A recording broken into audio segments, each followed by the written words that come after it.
Hello and welcome to your Newsmax Now update. I'm John Bachman. The polar vortex that has frozen a good chunk of the U.S. may soon be headed back where it belongs and giving Americans a break from this chill. Every state in the continental U.S. was expected to see at least one city with below freezing temperatures this morning, but the freezing temperatures are set to thaw by Thursday. By the time we get into Thursday, the 50s are creeping a little farther northward. The sub-zero highs move well back into Canada, and then most folks are above zero at the very least for Friday. Now, this is good news for the many people who feel that the storm can't leave soon enough. Even cities used to the cold are having problems. Near Buffalo, New York, the Niagara River is freezing over, causing flooding. And frustrated airline passengers are looking forward to flying again. On JetBlue alone, more than 150,000 passengers have had their flights canceled in the last week. Israel cast doubt on the prospects of a peace deal with the Palestinians. The country's defense minister says that it is doubtful the two countries will reach a final accord by the April target. Negotiations on Palestinian statehood resumed in July after a 3-year halt, with a 9-month target set for a permanent deal.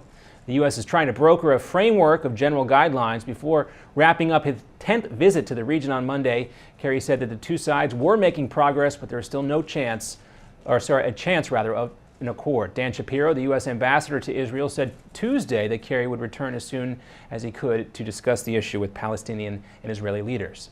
And the Obama administration is full on in defense mode after former Defense Secretary Robert Gates releases a scathing memoir that takes dead aim at the president's leadership. Gates writes that President Obama had major doubts about his own decision to commit more troops to the war in Afghanistan.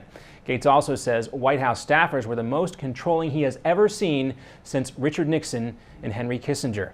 Gates reserves his toughest criticism for Vice President Joe Biden, saying that he has been wrong on nearly every major foreign policy and national security issue over the past 4 decades. And Dennis Rodman led an auditorium of North Koreans in singing happy birthday to their leader on Wednesday, a day after the former U.S. basketball star sparked controversy by appearing to suggest that Korean American was to blame for his own captivity in North Korea. Rodman brought a team of fellow former basketball stars to North Korea to mark the birthday of leader Kim Jong-un, whom Rodman considers a friend. Rodman raised some eyebrows at home when in a television interview he appeared to suggest that Korean American missionary Kenneth Bae was to blame for his captivity in the country. Rodman has consistently defended his relationship with Kim. The only thing we're doing right now, as you can see right now, I got all the NBA players here going to play a game right now. And that's one thing I'm trying to do right now. And coming up next on your Newsmax Now update, sheriff's deputies find 2 incredibly rare Tommy guns stashed in a warehouse. See why the sheriff is trading them in and what he'll get in return. Plus a Newsmax exclusive with Senator John McCain on the new Robert Gates book and Dennis Rodman in North Korea. Welcome back. A North Carolina sheriff has discovered 2 valuable Tommy guns collecting dust in the county armory, a hugely valuable find for the county. The pair of vintage guns made in 1928 could go for as much as $30,000 a piece at auction. And check this out, this is pretty smart. Sheriff William Schatzman has pursued a trade-in with firearms supplier Bushmaster, hoping to get 888 police rifles in exchange for those old-time guns.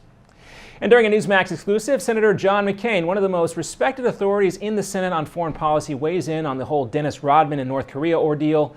McCain says Rodman is a, quote, wacko, and he's aiding a U.S. enemy. It helps this two-bit dictator, and I wouldn't care what Dennis Rodman did, to tell you the truth. It doesn't bother me any, but what he's doing is helping this guy. And that's going to do it for this edition of your Newsmax Now update. I'm John Bachman. The Steve Malzberg Show is live now from New York.